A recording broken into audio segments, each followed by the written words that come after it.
Hey guys, what is up? My name is Laine and welcome to the Jersey Zone. So yesterday, a big trade happened between the Columbus Blue Jackets and the Winnipeg Jets. I didn't have time to talk about it yesterday, but I still wanted to talk about it because I think it's a really interesting trade. When I first saw the trade, I thought it was 100% a win for the Columbus Blue Jackets. I thought they got the far and away best player, and I thought it was totally their win.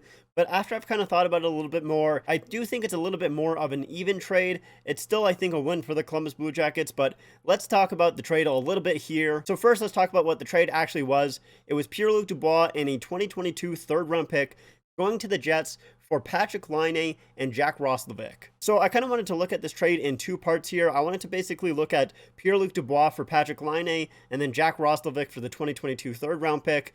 So let's start off with Jack Roslovic. He's fine. He's probably like a third line center, maybe fourth. And the Columbus Blue Jackets do need centermen. We'll talk about that a little bit more in the later half of this video. But I do think that part of the deal is pretty even, especially considering the fact that Jack Roslovic didn't even report to camp.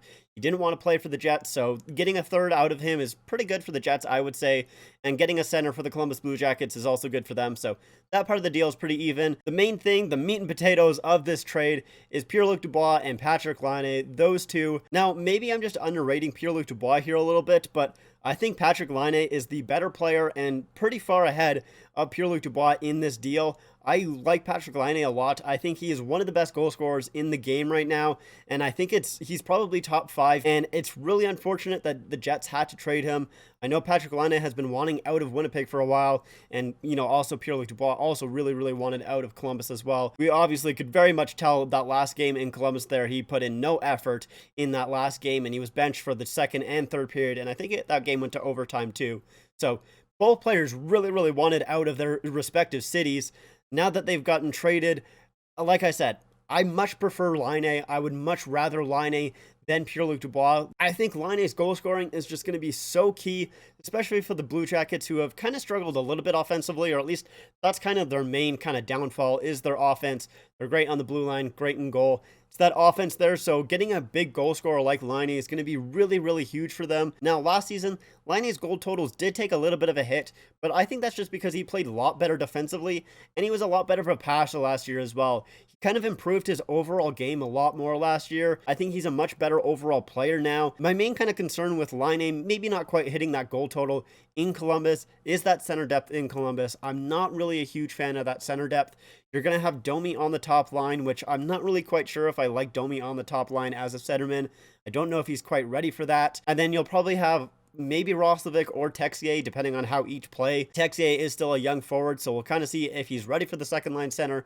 If he is, he'll probably play there, and then Roslovic being the third, or they'll swap, really not quite sure about that. Either way, I'm just not 100% sold on that center depth for the Blue Jackets, so we'll see if Laine can kind of work well with Domi, because I'm assuming he's going to be on the top line. And then on the other side, we have Pierre-Luc Dubois, who, like I said, maybe I'm underrating him a little bit here. I still think he's a really good player, but I just don't think he's quite as good as Patrik Laine. But either way, he's still going to be really helpful for the Winnipeg Jets. He's going to slot into that second line center spot. So that center depth for the Jets is going to be really good. You're going to have Scheifele and then Dubois and then Stastny and then whoever their fourth liner is. I'm not really quite sure who's that fourth liner on the Jets there, but either way, it's going to be really good center depth for the Jets. That top 3 is going to be really insane. So if they do make the playoffs, that's going to be really helpful for them. You really do need that center depth in the playoffs. Like I said, when I first saw this deal, I really thought Columbus won this deal far and away, because I was looking at it pretty much purely on Laine for Dubois. And like I said, I do think Laine is the better player there. As you kind of look at it a little bit more, it does make a little bit more sense. Both players, like I said, wanted out, so they both needed a way out. Trading both players for each other, you're going to have way better center depth in the Winnipeg organization.